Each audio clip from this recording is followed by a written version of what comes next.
Everyone called her cursed, an orphan with nothing, forced into a marriage she didn't choose. But on her wedding night, when her new husband disappeared, she found something in his torn old wallet that froze her breath.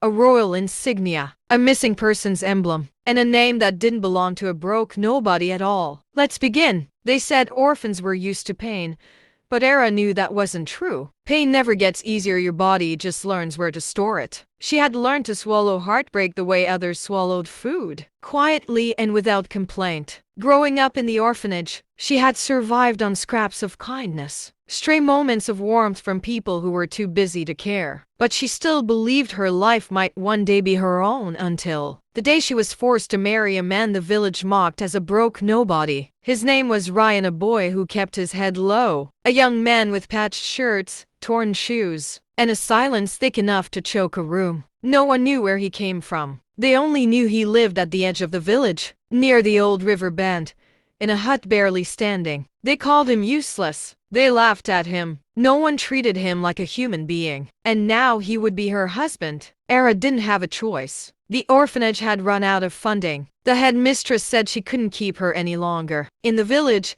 an unmarried girl with no family was considered a burden. Marriage was the easiest way to get rid of her. And Ryan, poor, quiet, and practically invisible, was the only one who didn't refuse the proposal. So Era married him. There were no flowers, no music, not even a real ceremony. Just a few whispers, a couple of mocking laughs, and the hollow clapping of people who couldn't care less. But when Era looked at Ryan during the vows, she noticed something everyone else ignored. His eyes, dark, unusually sharp, held a softness she had never seen. A sadness too deep for someone his age. A loneliness that mirrored her own. When they arrived at his small hut after the village feast, she expected coldness or awkward silence. Instead, he quietly offered her the one chair he owned, set down the only bowl of food he had left, and said softly, "You eat first." It was the first time she had heard his voice up close. It was warm, unexpectedly gentle. Days passed,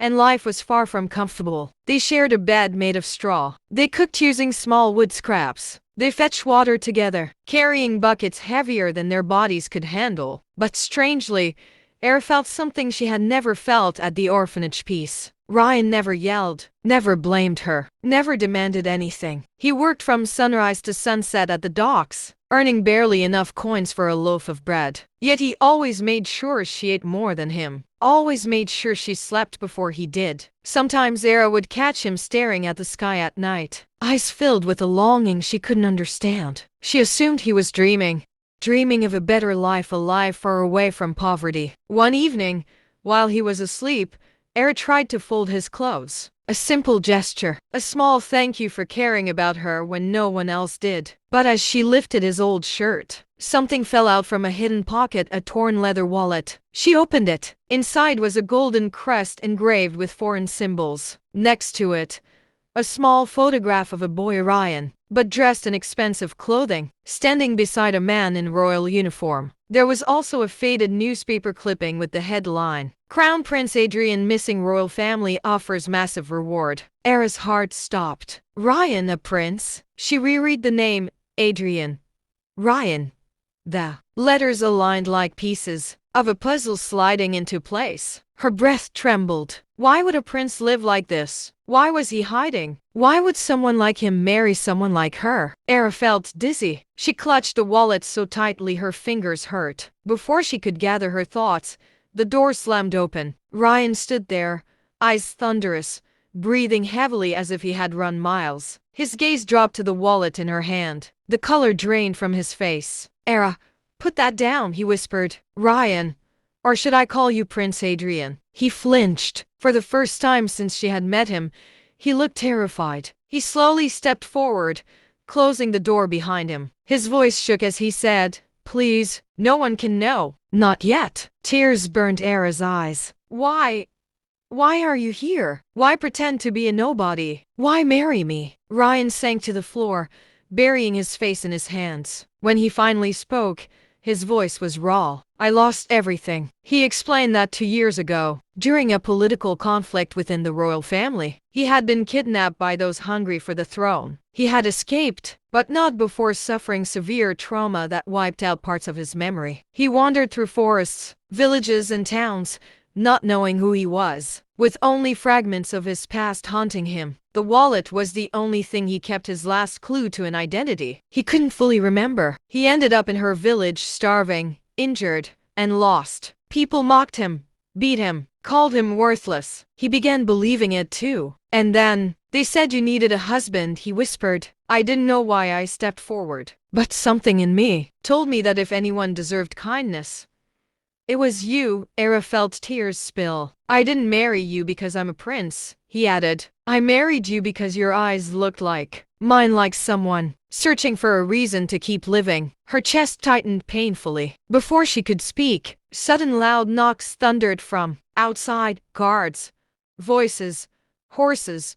The entire ground shook. Era, hide, Ryan urged, but the door burst open. Men in royal armor stormed in, and an elderly man with silver hair entered, eyes glistening when they fell on Ryan. My son, the man whispered, trembling. After 2 years, I finally found you. Era froze. This man was the king. Ryan stood motionless as his father approached. The king cupped his face, tears streaming freely. You're alive. Thank the heavens. Ryan didn't speak. He simply leaned forward and collapsed into his father's arms. Era felt like she no longer belonged in the room. Within minutes, the hut filled with royal medics and guards. They wrapped Ryan in warm linens, spoke to him with reverence, and prepared to take him to the palace. But just as they were about to escort him out, Ryan grabbed Era's hand tightly, desperately. She comes with me, he said. The king looked at Era, surprised. Who is she? Ryan lifted his chin. My wife. A collective shock rippled through the room. The king blinked, processing the words. Your wife? Ryan nodded firmly. I married her. She's my family. Era felt her knees weaken. She whispered, Ryan, you don't have to. He squeezed her hand. I choose you. The king studied her silently. Then, unexpectedly, he bowed his head. If my son says you belong by his side, then you do. And just like that, Era, the orphan no one wanted, was escorted into a royal carriage beside the man everyone called a nobody. The journey to the palace was surreal. Ryan leaned against her shoulder, exhausted yet comforted. She held his hand the entire way. At the palace gates, hundreds of soldiers kneeled at the sight of their returned prince. Ministers wept. Servants bowed. The world had changed in an instant, but Ryan refused to let go of her. Days turned to weeks, and Ryan began healing physically and emotionally. The palace doctors helped him recover lost memories. Slowly, he remembered sword lessons, palace corridors,